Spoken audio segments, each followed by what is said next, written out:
Hello everyone and welcome to our presentation. Today we're going to explore the causes of conflict in the family.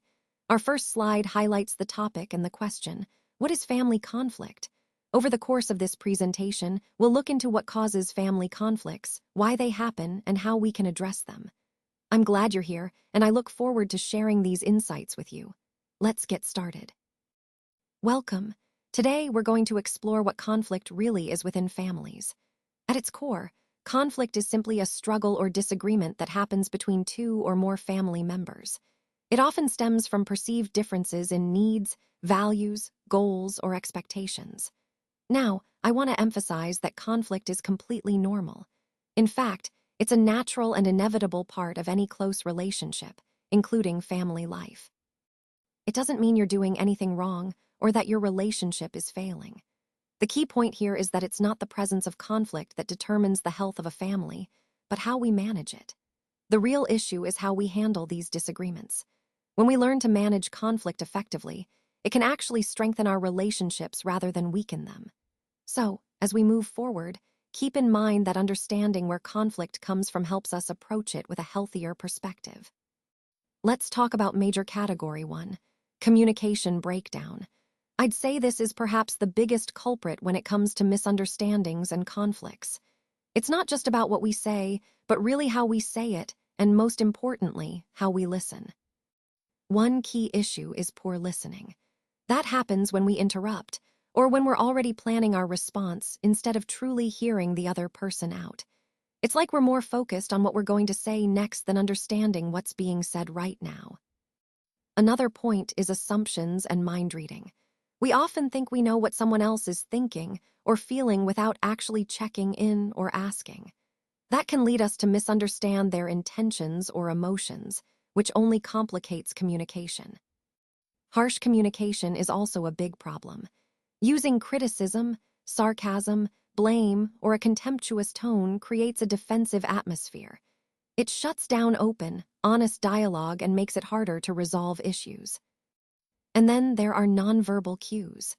Negative body language like eye-rolling or crossed arms can send powerful messages that contradict or undermine what we're saying.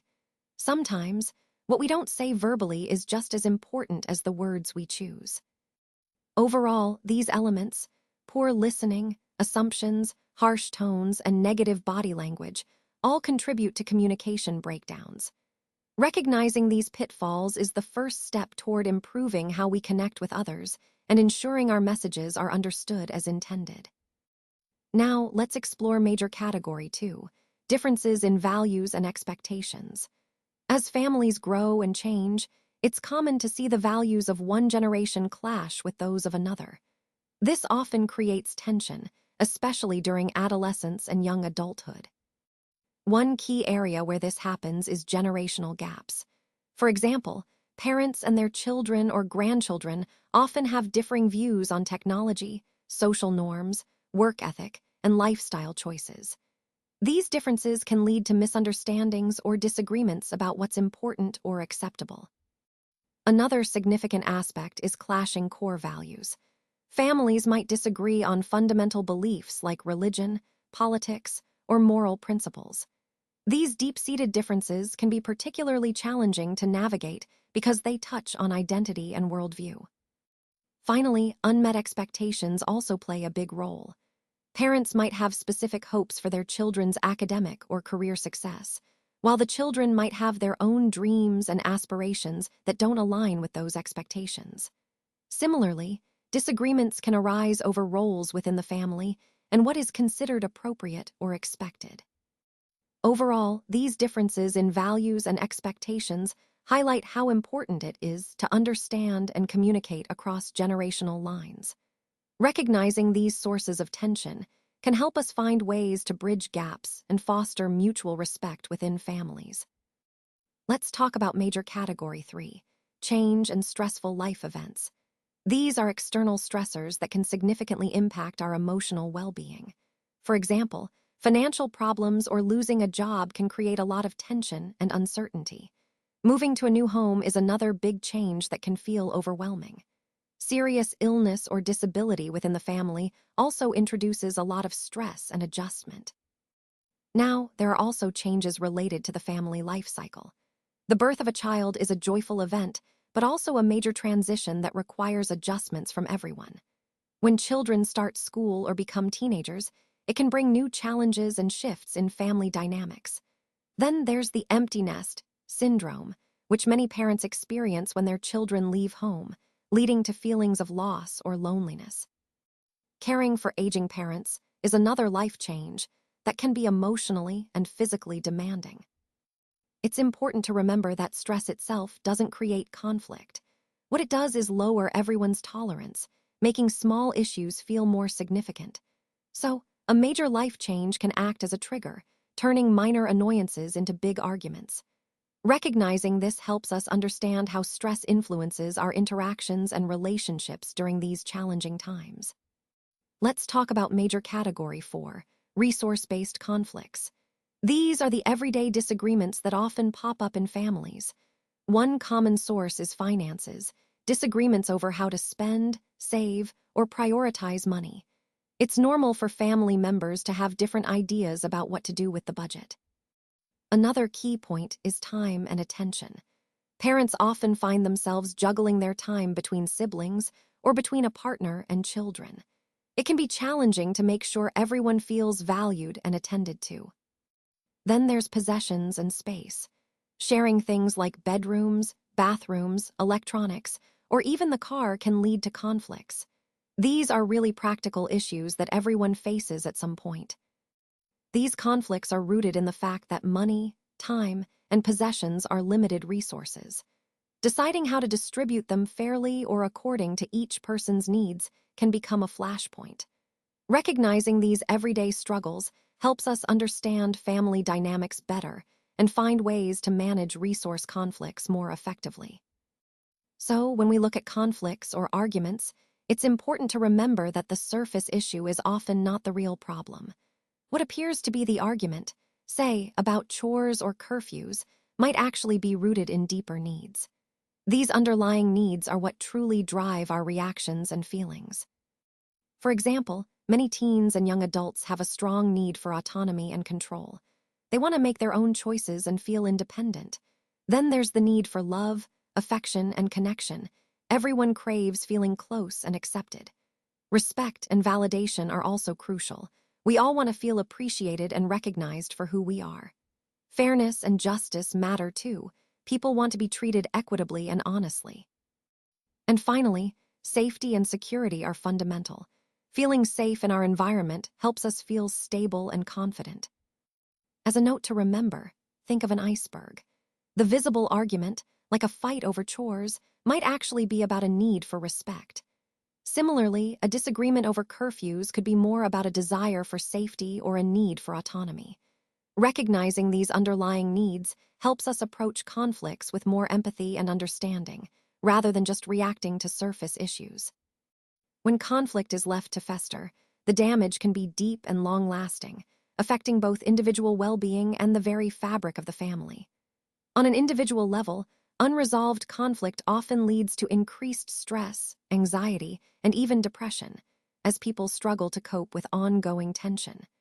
It can also chip away at self-esteem, making individuals feel less confident or valued. Additionally, prolonged conflict can manifest physically, leading to health problems like headaches, fatigue, or other stress-related issues. On the family side, unresolved conflict erodes trust and emotional safety, creating an environment where family members may feel insecure or guarded. Communication can break down, making it harder to understand each other or resolve issues effectively. Over time, this can lead to feelings of alienation and estrangement, as family members drift apart emotionally and sometimes even physically. Remember, when conflict is ignored or left unresolved, the damage doesn't just stay out of sight. It impacts everyone involved, sometimes in ways that are difficult to repair. That's why addressing conflicts early and openly is so crucial for maintaining healthy relationships and overall well-being. Let's talk about some practical tips for healthy conflict resolution. First, practice active listening. This means really listening to understand, not just waiting to reply. It helps to clarify what the other person is saying and shows you're engaged. Next, use I statements. Instead of saying you always do this, try I feel upset when this happens because. This way, the focus is on your feelings, not blaming the other person. It's also important to focus on the issue, not the person. Attack the problem, not each other. Keep the conversation centered on what's wrong, not who is at fault. When things get heated, don't be afraid to take a timeout.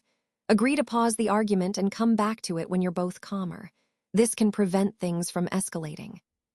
Seeking to find a compromise is key. Look for solutions that work for everyone, where each person gets something they need. And if things are really tough, don't hesitate to seek help. Family therapy can provide valuable tools and a safe space to work through challenges together. Remember, the goal isn't to win the argument, but to resolve the problem and strengthen your relationship. Making these simple shifts in how we approach conflicts can truly make a world of difference. To wrap up, remember that conflict is actually a normal part of family life. It's something we all experience at some point. The key is understanding what causes these disagreements. Common reasons include communication issues, where messages get lost or misunderstood, differing values that shape our perspectives, stress from outside pressures, personality clashes, and even resource limitations. What's really important is looking beyond the surface argument and trying to identify the underlying need. What's truly driving the conflict? Often, it's not the issue itself, but a deeper need for connection, respect, or understanding.